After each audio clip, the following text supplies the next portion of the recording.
ప్రత్యేక సలహాదారులు శ్రీ కట్ట హేమసుందరమూర్తి గారిని వారి యొక్క ప్రసంగాన్ని ఇవ్వాల్సిందిగా కోరుతున్నాను. ఉన్నటువంటి ఆర్థిక స్థితిగతులను కూడా మార్చాలనేటువంటి మాట చంద్రబాబు నాయుడు గారు స్వయంగా పెడల్లో కూడా చెప్పారు. మరి దానికి ఒక ఆర్గనైజేషన్ కావాలి.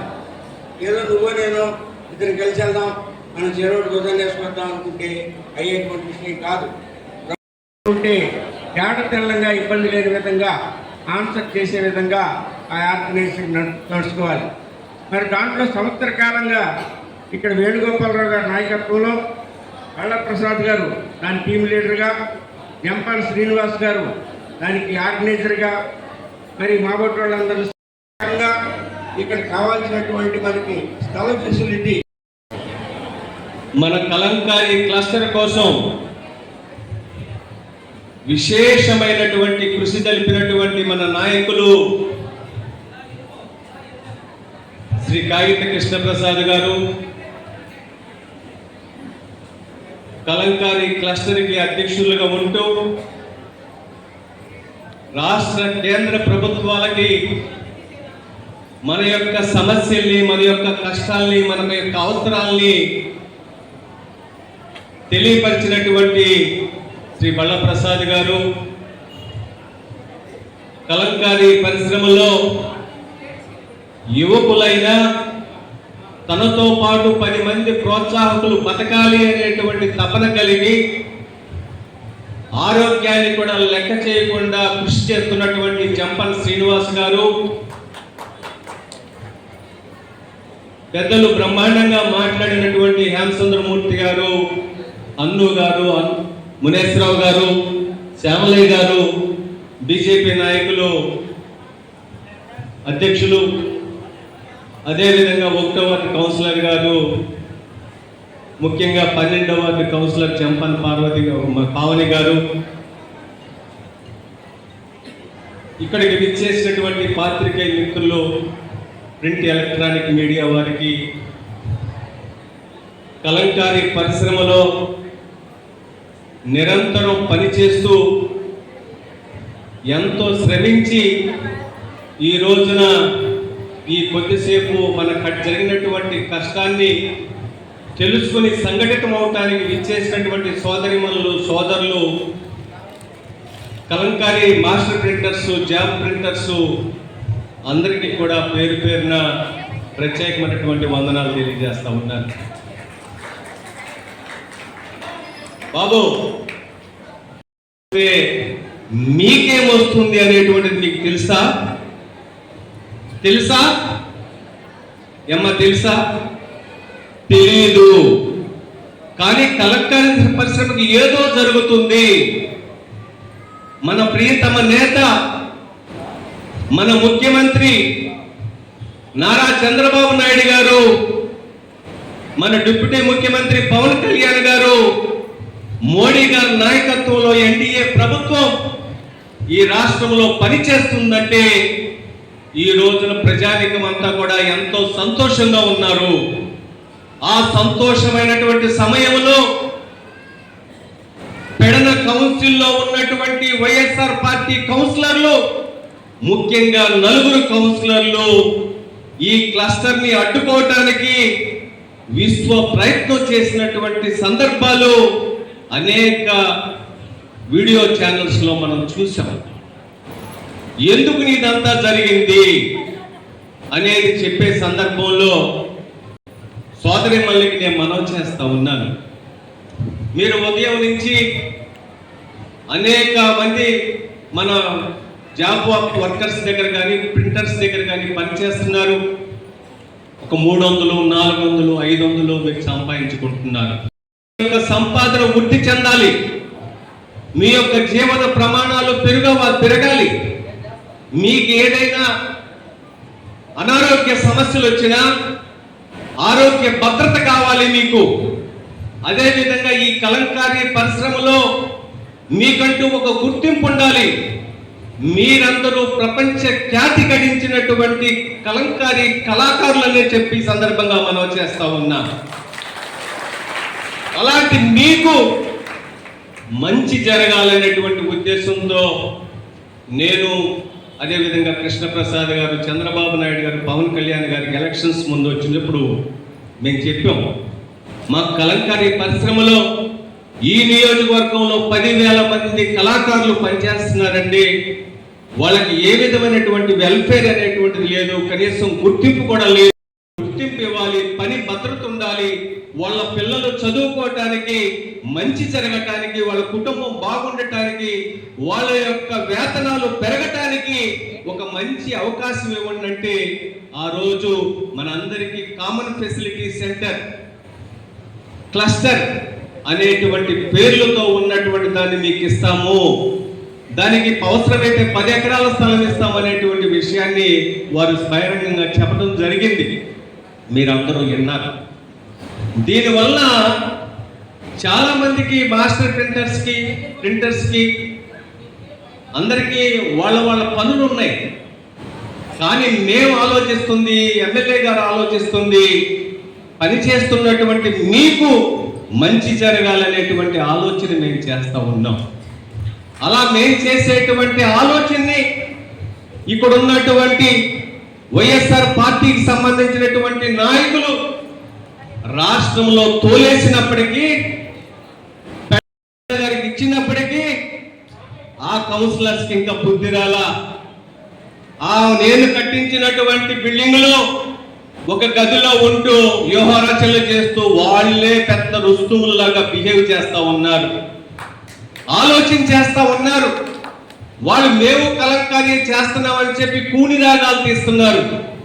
కలంకారీ పరిశ్రమ కానీ మీరు చేసేటట్టయితే మీరు చేయాల్సిన పని ఏంటి అని నేను అడుగుతా ఉన్నా. మీరు చేయాల్సిన పని ఏంటి? ప్రభుత్వం ఇస్తున్నటువంటి దాన్ని మరింతగా ప్రోత్సహించాలి, మరింతగా అభివృద్ధి చేయాలి. ఈ పరిశ్రమని మనుగడకి ప్రోత్సహించాల్సిందిగా పోయి మీకు వచ్చినటువంటి చిరు అవకాశాన్ని దారుణంగా దెబ్బతీశారు మీరు అనేటువంటి సందర్భంగా మనవి చేసుకుంటూ 29వ తారీఖు పెడన పురపాలక సంఘ కౌన్సిల్లో సాధారణ సమావేశంలో వైసీపీ పార్టీకి సంబంధించినటువంటి కౌన్సిలర్లు ఈ భూములు బదలాయింపుని వ్యతిరేకిస్తూ తీసుకున్నటువంటి నిర్ణయాన్ని ఈ సభ ద్వారా మనం అందరం కూడా ఖండించాలని చెప్పి మనం చేస్తా ఉన్నాను. మనమందరం ఖండిస్తామా? సిద్ధమేనా? వేల మంది కార్మికుల ఉపాధిని కాపాడండి అని చెప్పి ఈ సందర్భంగా మేము విజ్ఞప్తి చేస్తా ఉన్నాం. ఇవాళ ఎటువంటి వాళ్ళు ఏం చెప్పారంటే, శివపావని గారు చెప్పారు, ఒక మహిళ ఎవరో ఒక వ్యక్తి మాట్లాడుతూ ఆమె కలంకారీ గురించి అవగాహన లేదు, బ్రహ్మాండంగా మాట్లాడు. కలంకారీ గురించి అవగాహన కాదు, పరిచయం లేదు. పరిచయం లేనప్పటికీ ఎంతో అవగాహనతో మాట్లాడారు.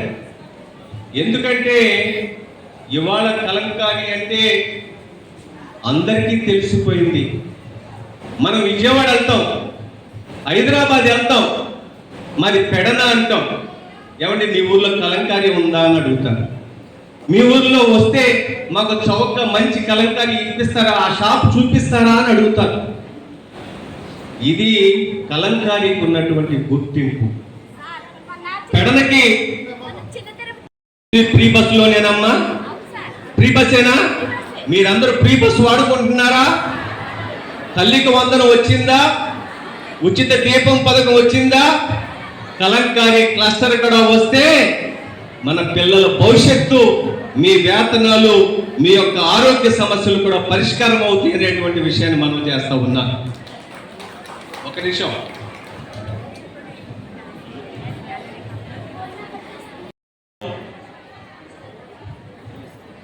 అసలు ఎంతమంది చదివారు, చదివి అర్థం చేసుకున్నటువంటి వాళ్ళు ఎవరు, ఆ రాసినటువంటి వాళ్ళు ఎవరు, వాళ్ళకు ఉన్నటువంటి పరిజ్ఞానం ఏంటి అనేది కూడా మనం కొంచెం పరిశీలించాలి.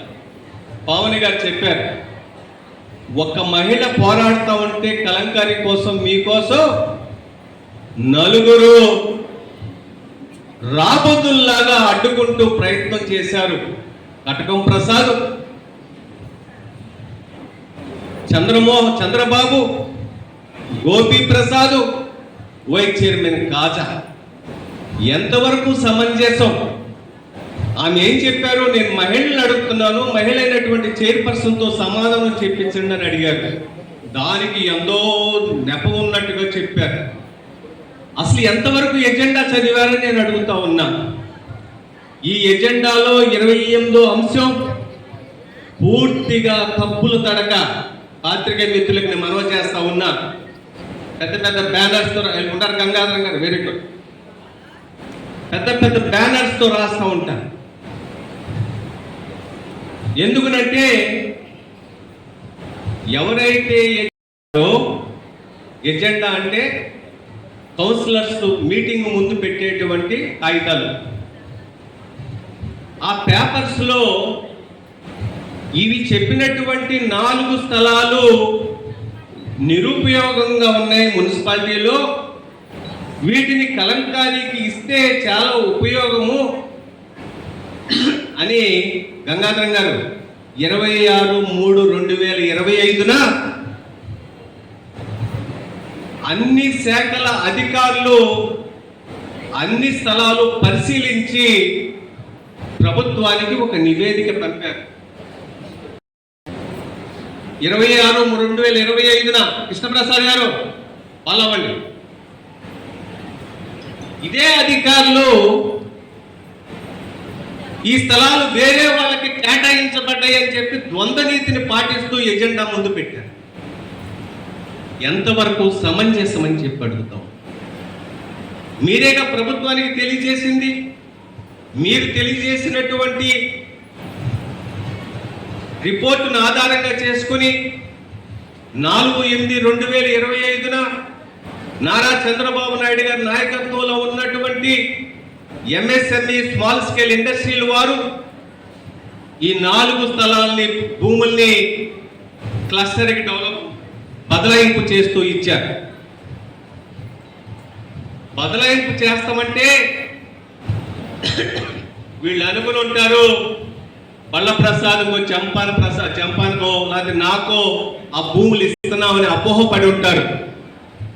దయచేసి కలంకారీ క్లస్టర్కి రావవి ఎంఎస్ఎంఈ స్కీమ్కి ఇండస్ట్రియల్ డిపార్ట్మెంట్కి వెళ్తే ఇండస్ట్రియల్ డిపార్ట్మెంట్ వాళ్ళు కలంకారీ క్లస్టర్ పని చేసుకోవటానికి లీజు ప్రాతిపదిక మీద మనకి ఇస్తారు. నామినల్ లీజు ప్రకారం ఇస్తారు. ఒక్కొక్క అంశాన్ని 4 రకాలుగా 3 రకాలుగా ప్రియంబుల్లో పెడితే ప్రశ్నించినటువంటి కౌన్సిలర్స్ లేరు. ఒకే ఒక కౌన్సిలర్ మీద ఇష్టం వచ్చినట్టు మాట్లాడుతాం, ఆవిడ్ని మాట్లాడనివ్వకుండా అడ్డుకుంటాం. వాస్తవానికి శివపావని గారి మాట్లాడిన దానికి వాళ్ళ దగ్గర సమాధానాలు లేవు కాబట్టి అడ్డుకునే ప్రయత్నాలు చేశారని చెప్తా ఉన్నా. ఇలా అడ్డుకునే అసెంబ్లీలోంచి 11 సీట్లకు పరిమితం అయ్యారు. రేపు కూడా మనం గుర్తుపెట్టుకోవాలి, మన కలంకారీ బాగు కోసం పాటుపడుతున్నటువంటి మన నాయకులు చేసేటువంటి ప్రయత్నాల్ని అడ్డుకున్నటువంటి ఈ వైసీపీ పార్టీకి, ఈ వైసీపీ కౌన్సిలర్లకి బుద్ధి చెప్పాలని చెప్పి మనం చేస్తా ఉన్నాం. చెబుదామా? చెప్దామా? ఖచ్చితంగా చెప్పాలి. ఎందుకంటే మీరు ఖచ్చితంగా చెప్తేనే విలేకరులు అందరూ కూడా రాసుకుంటారు, వాస్తవ పరిస్థితులు తెలుస్తాయి. ఎందుకనంటే 4 స్థలాలు ఇచ్చారు. వీళ్ళంట 5 కోట్ల, ఒక విలేకరు రాశాడు 5 కోట్లు. ఎవరు వాల్యూ కట్టారో ఈ 5 కోట్లు? 5 కోట్ల రూపాయలు విలువ చేసేటువంటి ఆస్తుల్ని మేము ఇవ్వలేము అని. ఎవరు విలువ కట్టారని మనం చేస్తా ఉన్నాం. ఎవరు విలువ కట్టారు? ఒక విధంగా చెప్పాలంటే 8 సెంటర్లో ఉన్నటువంటి చేనేత క్లస్టర్ భవనం 2000 పోయింది. దాన్ని కౌన్సిల్లో ఏమని చెప్పారు గంగాధరం గారు? నిర్మాణం సాగుతూ ఉందంట, నిర్మాణం పురోగతిలో ఉందంట. 2010 నుంచి పురోగతిలో ఉంది. ఈ వైసీపీ కౌన్సిల్ గత 7.5 సంవత్సరాలుగా ఇదే మున్సిపాలిటీలో వెళ్తా ఉంది. దొడ్డిదారిన అడ్డదారిలో వచ్చినటువంటి బండారు ఆనంద ప్రసాద్ దగ్గర నుంచి ఈ 5 సంవత్సరాలు కలుపుకుంటే 7.5 సంవత్సరాలు. ఈ 7.5 సంవత్సరాల్లో ఈ స్థలాల పరిరక్షణకు కానీ వీటి బాగు కానీ ఏ ఒక్కరూ కూడా దృష్టి పెట్టినటువంటి విషయాన్ని మనం చేస్తా ఉన్నాం. ఇవాళ 10 సంవత్సరాల క్రితం 15 సంవత్సరాల క్రితం ఆగిపోయినటువంటి కలంకారీ క్లస్టర్ భవనాన్ని మరామత్తు చేసి మా సోదరిమల్లికి ట్రైనింగ్ ఇద్దామని చెప్పి మేము అభిప్రాయపడ్డాం. మా సోదరులకి అందరికీ కావాల్సినటువంటి ముడి సరుకులన్నీ ప్రభుత్వం నుంచి తక్కువ ధరకు తీసుకొచ్చి మీ అందరికీ తక్కువ రేట్లకి ప్రభుత్వమైన నాణ్యమైనటువంటి ముడి సరుకులు ఇస్తామనేది మేము చేసిన పాపమా అని చెప్పి సందర్భంగా అడుగుతా ఉన్నా. దాన్ని అడ్డుకునేటువంటి ప్రయత్నం చేశారు. ఎప్పుడన్నా మీరు పరిశీలించారా? మీ అధికారులు పరిశీలించినటువంటి రిపోర్ట్ ఏమైంది నేను అడుగుతా ఉన్నా. 2017లో టూరిజం కోసం భవనాన్ని టూరిజం వాళ్ళు ఆపేస్తే అక్కడ సంచే జగన్ వస్తున్నాడని చెప్పి పూరిపాకలు కనపడకూడదు, చెట్లు కనపడకూడదు అనేటువంటి ఉద్దేశంతో సోదరి వల్ల మన ఎస్టీ సోదరులందరినీ కూడా తీసుకెళ్లి దూరంగా టూరిజం భవనంలో ఏర్పాటు చేశారు. ఆ టూరిజం భవనం బాగు చేసుకుని అక్కడ ఇతర ప్రాంతాల్లో వచ్చేటువంటి పర్యాటకులందరికీ కూడా కలంకారీ గురించి తెలియచేసేదానికి మన వస్త్రాలను ఎగ్జిబిట్ చేయడానికి అక్కడ భవనాన్ని కడదామనేటువంటిది నేరమా అని చెప్పి సందర్భంగా మనం చేస్తా ఉన్నా. 6 ఎకరాల 22 సెంట్లు కంపోస్ట్ యార్డ్ స్థలం మా భార్య పద్మజ కుమారి గారు మున్సిపల్ చైర్పర్సన్ గా ఉండగా ప్రభుత్వంతో పోరాడి రాజీవ్ నగర బాట 12th ఫైనాన్స్ కమిషన్ లో గ్రాంట్ తీసుకొచ్చి ఈ విధంగా కంపోస్ట్ యార్డ్ స్థలం కొనుగోలు చేయడం జరిగింది. ఈ రోజు వరకు దాని మీద ఎటువంటి చర్యలు లేవు. కంపోస్ట్ యార్డ్ లో తీసుకొచ్చినటువంటి పరిస్థితిలో ఒకసారి టిట్కో ఇల్లు కడతానికి ప్రయత్నం చేస్తే ఆనంద ప్రసాద్ అనేటువంటి వ్యక్తి వైసీపీ నాయకుడు అడ్డుకుని దాన్ని రాకుండా చేశాడు. హౌసింగ్ కి కేటాయించి ఇప్పటికి 5 సంవత్సరాలు అయింది. ఒక్క ఇల్లు కూడా కట్ల. కౌన్సిల్లో ఏమని చెప్తారు? 1 ఎకరం ఇళ్ళకిచ్చామండి, మిగతాదంతా ఖాళీ ఉందని. అది ఖాళీగా ఉంటే వాళ్ళ మనుషుల చేత ఆక్రమింప చేసుకుందాం అనేటువంటి దుర్మైనటువంటి ఆలోచనతో మాట్లాడేటువంటి మాటలు. నిరుపయోగంగా ఉన్నటువంటి 6 ఎకరాల 22 సెంట్లు మేము అడిగాం కానీ వేరే ఏది అడగలేదు. మేము చెప్పినటువంటి ప్రతిపాదనలన్నీ కూడా మంచి కోసం, పురోగతి కోసం, అభివృద్ధి కోసం చెప్పినటువంటి విషయాలుగా మనం చేస్తా ఉన్నాం. అదేవిధంగా బ్రహ్మపురంలో ఉన్నటువంటి శ్రీల మరుగుదొడ్డి స్థలం ఎప్పుడో 1970-79 సంవత్సరంలో అక్కడ ఉన్నటువంటి స్థానిక పెద్దలు మౌలిక మహిళల సౌకర్యార్థం కొనుగోలు చేసి ఇచ్చినటువంటి భూమి ఈరోజు నిరుపయోగంగా ఉంది. అది కలంకారీ పరిశ్రమ యూనిట్లకి ఎంతో ఉపయోగపడుతుంది, పక్కన ఆటకొడు కాలువ కూడా ఉందనేటువంటి ఉద్దేశంతో ఆ ప్రతిపాదన చేస్తే అసలు ఆ భూమి మాది కాదు, ఎవరో ఒకళ్ళ పేరు మీద ఆర్ఎస్ఆర్లో ఉందని చెప్పి తప్పుడు నడకలతో రికార్డు మున్సిపాలిటీలో పెట్టి కలంకారీ క్లస్టర్కి విఘాతం చూశారు, కలంకారీకి వెన్నుపోటు పొడిచారని చెప్పి సందర్భంగా మనం చేస్తా ఉన్నాం. అడ్డుకునేటువంటి ప్రయత్నం చేసినటువంటి వాళ్ళకి మనం తప్పనిసరిగా బుద్ధి చెప్పాలనేటువంటి మనం చేసుకుంటూ భవిష్యత్తులో ఇంకా మరిన్ని ఉద్యమాలు అవసరమైతే చేసుకుంటూ మేమైతే ఎన్నో కళ్ళ కన్నాం. నిజంగా కృష్ణప్రసాద్ గారు కలంకారీ గురించి ఎంతో చక్కగా అవగాహన చేసుకుని మరి ప్రతి విషయం తెలుసుకుని మన కోసం చేస్తున్నారు. ఎందుకంటే నియోజకవర్గంలో 10,000 కుటుంబాలు కలంకారీ పరిశ్రమ చూస్తున్నాయి. వారు ఎక్కడికి వెళ్ళినా కలంకారీ గురించి. మేము మోడీ గారి దగ్గరికి వెళ్తే అమ్మా మీరు ప్రింట్ చేసినటువంటి శాలువాన్ని తీసుకెళ్లి మేము మోడీ గారికి వేశాం. మీరు ప్రింట్ చేసినటువంటి శాలువాన్ని తీసుకుని గన్నవరంలో లోకేష్ గారికి వేశాం. మీరు ప్రింట్ చేసినటువంటి కలంకారీ శాలువాని భువనేశ్వరి గారికి వేసాం. తల్లి భువనేశ్వరి గారికి చంద్రబాబు నాయుడు గారిని జైల్లో పెడితే ఆ తల్లిని పరామర్శించడానికి వెళ్ళి ఆ తల్లికి మీరు చేసినటువంటి దాన్ని మేము బహుకరించామమ్మా. ఎంత ఖ్యాతి, ఎంతమంది మనం ఈ రోజు చేనేత కులాలకు సంబంధించినటువంటి వాళ్ళు జీవనం చేయట్లా. కులాల అతీతంగా, మతాలకు అతీతంగా, ఐక్యమత్యంగా, సంఘటితంగా ఈ రోజు కలంకారీ పరిశ్రమ మీద బతుకుతూ ఉంటే మనం